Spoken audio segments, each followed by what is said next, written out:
Okay, so today the last factor, the spiritual factor. Now obviously, if you understand the dimensions that we mentioned, the 4 dimensions, is the spiritual is one of the dimensions. Now it's like you have now 4 dimensions, and we gotta establish this. It's important that the spiritual dimension is our highest dimension. It is the core dimension of our being, and that is why our being is the spirit. We are actually spiritual beings. We are not just humans. The human part is we are a spirit living in a body. Now we're humans because it's a body. But remember, the Bible says God created us according to His image and His likeness. And that boils down to His image is He has a spiritual dimension, He has an intellectual dimension, and He has an emotional dimension. So we are created in His image. So we have the same dimensions. And important is the spiritual dimension is the dimension. It is the dimension that is enabling us to make contact with our God, with our Creator. So we receive the spiritual dimension. That is the direct line to God. It's our Wi-Fi line, if you want. It's our direct line. It's a secure line to God. And we don't realize we are actually spiritual beings. The evidence is when we die, the body stays and nobody likes it and we bury it. The body stays, but the spirit leaves you because that's the core of our nature. We are spiritual beings. At least we have the abilities, like God, to develop spiritual values, like honesty and fairness and kindness. We have that ability created in us because of our spiritual dimension. If we didn't have this spiritual ability, well, yeah, you can imagine, we will be the mess that we are now typically are, because people do not recognize and do not develop their spiritual dimension. They don't even know that they are spiritual beings because they are not hearing the voice of God, because they don't go to church, they don't read the Bible, and that means you stay the human part, but you don't activate your spiritual dimension. You remember we said in the beginning, happiness is a factor, internal and external. And this is it. Our spiritual dimension is that internal factor that creates the most happiness. If you take that base away, then your happiness is based on the external factors. And that's the pleasure and the fun part. That's where we can go very wrong and become kind of, very much animal-like, live according to our desires. And we think that will bring the happiness. That wealth, that fun, that sexual immorality will be the happiness. And it's not true. It's the internal factors. It's your being, not what you have, not what you do, that's making us happy. Okay, so spiritual factors. That means we are designed by this image of God so that we can communicate with God. But to develop the characteristics of God, that's what He wants us to do. He says we must represent His image on earth. Wow, what a job, huh? We are supposed to be ambassadors. People should see God's character and nature in us. And boy, do we fail God, isn't it? Wow. So, to be able to represent His nature on earth, that's why He's given us the intellectual, the emotional, and the spiritual dimension, because that's His nature. And if we want to reflect His spiritual nature, We got to know what it means and what is the Bible telling us and what values, what are the features of God, If you start to study the Bible, you will see there are like 40 names in the Bible, Hebrew names that you can call God, And all of those names are just highlighting a specific character trait of God. Right. So we've got a big job to represent God, to be His ambassador on earth and to treat other people kind and fair and nice, because that's what God's character is like. So let's look.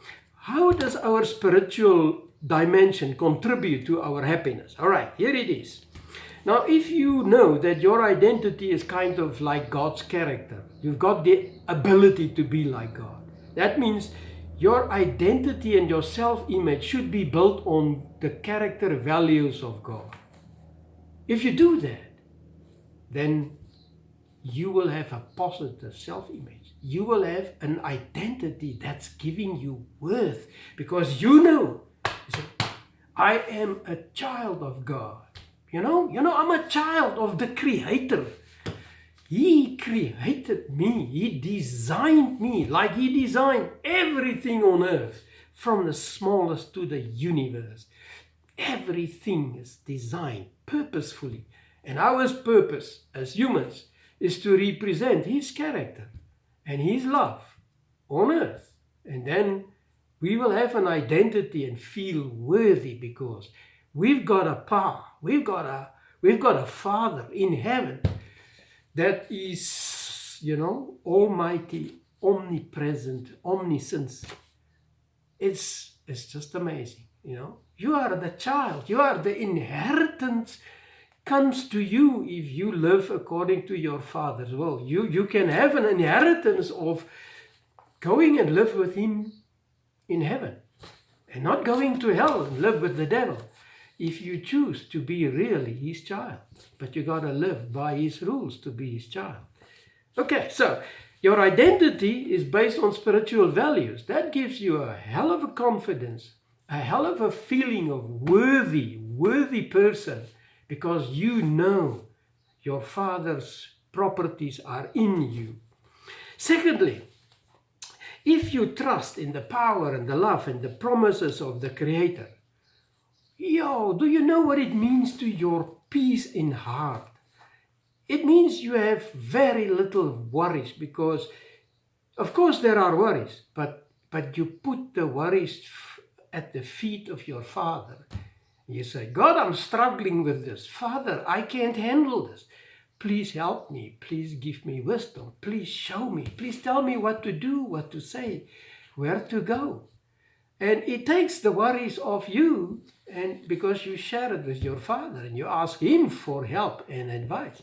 So you are much more at peace. You have more hope. You don't suffer from depression. And you have much more joy in your heart, because your mindset is not negative. It's hopeful, it's joyful, it's positive. All right. Okay, now, of course, next one. Our spiritual factors is like if you have a lot of talents, physical talents, intellectual talents, spiritual gifts, then those gifts are giving you a chance to be very happy. I always look at the rugby players, because I'm a rugby fan, and I see some of them are sitting on their knees and make the Catholic cross and thanking their Creator for their talent that they've got. Because, we can work on the fitness and so on, but you've got a talent for any sport. To be the top, you got to have the natural talent. If you don't have that gift, that's a God-given gift. It's not us who made it, who selected, who developed it. We just get fit, and learn of tactics and techniques. But we've got the talent, and that's the God-given talent. He put it in our genes. So if you got those talents, that could make you happy, could earn you a living, could bring fame to you and prestige and so on. So we got to thank Him for that and be very happy if we recognize that it is none of our effort. It is the given talent of God that I can use to be very happy in my life. Okay, so if we understand that how Satan operates to mislead us, to tempt us, and to destroy our lives by using our own emotions, by using negative thoughts, negative desires, telling us to be jealous, to compare to other things and see how you are rating against that, and then you're jealous and you have envy and you want to become like that and you want to have more money. See, this competitive is not coming from God. This is not a feature of God. Competitiveness and jealousy, it comes from comparing, and I want to be different, want to be that. Because your base is on things, possessions, money and fame. Those are not spiritual characters of God. It's worldly human stuff. And if you put that above your internal values and love and joy and peace, then you will not be happy. But if you put and you appreciate your knowledge and your motives and your thought and your intellectual insight into the Bible, if that could give you peace. There are so beautiful stuff in the Bible that is making us very happy. Okay, I see my time is almost up. That's very sorry. So let me stop with this and say, remember this one thing.